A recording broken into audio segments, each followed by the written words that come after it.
com relação à frase, não, o ditado popular, que é o seguinte, que a laranja podre contamina todas as outras. Qual é a sua visão sobre isso, quando o líder identifica a laranja podre dentro da equipe dele? Isso E é uma coisa qual que é a relação com a flexibilidade? Isso é uma coisa extremamente comum de acontecer, gente, porque é uma questão de... Você, quando faz estudos sociais, de grupos sociais, de comunidades, você sempre, gente, é uma coisa assim que tem muitos anos, aí nos anos 60 já apareceu o primeiro estudo sobre isso, tá?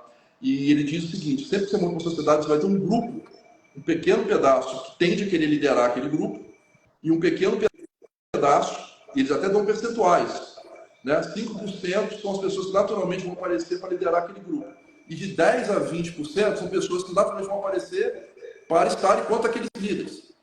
Eles não assumem o papel de liderança, mas eles entram naturalmente para questionar aquela liderança, né? E você olha assim, 5 e 15, vamos pensar em 5 e 15%, sobre 80%. Então, esse 80% do meio, eles não sabem muito bem. Eles não têm uma decisão muito definida. Então, eles vão seguir aquele que eles entenderem que estão fazendo o que é melhor para eles. Então, qual é o papel dos 5% que viraram os líderes, gente? É fazer com que os 80% acreditem neles, né? E acontecendo isso, naturalmente, esses 15% sempre vão existir. Se você demite os 15%, gente, pega as laranjas podres, jogam todas fora, alguma laranja ela começa a apodrecer, tá? E isso, sempre tem que olhar isso por um aspecto, vamos olhar um aspecto positivo disso. Primeiro vamos olhar o aspecto negativo. O aspecto negativo é, se você não cuidar, não olhar para a laranja podre, ela vai trazer os 80% para o lado dela. Isso vai derrubar a liderança, vai derrubar a empresa. Isso é um fato. Então o líder precisa cuidar. Cuidar, na minha leitura, qual é? A primeira coisa que você faz é se aproximar. Não se afastar da laranja podre, que é uma tendência natural. Os líderes ficam com raiva, o cara fala mal, ele joga por trás, ele faz a equipe trabalhar mal, ele fala que ele está tudo errado, que o chefe está ganhando muito mais que eles estão sendo explorados. Ele tem um discurso já para colocar os 80% do lado dele.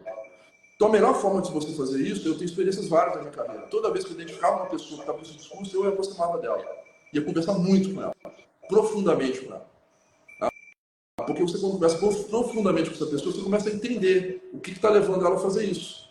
E muitas vezes você consegue fazer com que ela, né, se você consegue explicar bem o seu papel da liderança, você tem um plano de liderança bem feito, você tem uma visão de futuro, está trabalhando para o bem de todos, você consegue fazer essa pessoa deixar de ser a laranja podre. Eu já fiz isso várias vezes.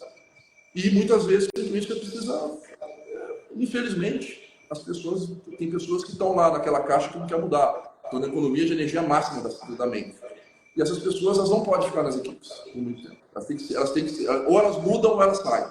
Muito rápido. Quanto mais rápido você identificar e fazer isso acontecer, mais chance você vai ter de ter uma liderança mais forte. Tá? Então, eu volto a dizer, eu acho que a conversa precisa existir. Porque a laranja podre era um reflexo de uma situação. Se você não conversar com ela, ela vai sair e outros vão assumir a posição muito rápido.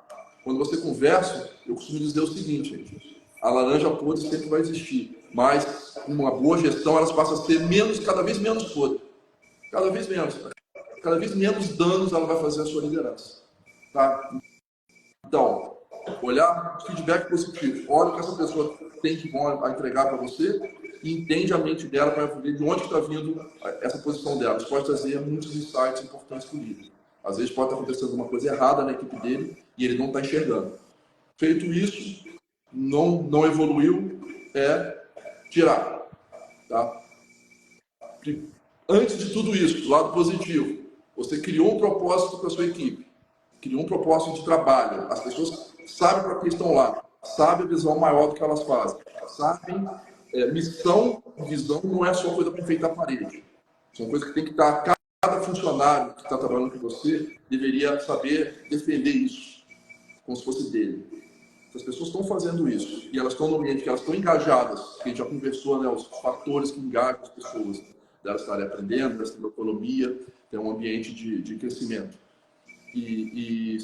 Cara, eles não vão deixar as laranjas podres prosperarem. Né? Eu tenho um exemplo de visitar várias culturas.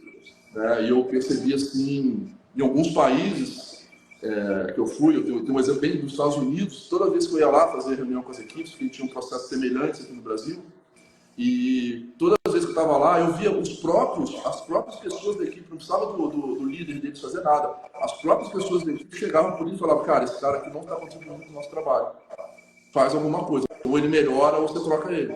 Então esse seria assim, o auge da equipe autogerida e com uma flexibilidade excelente.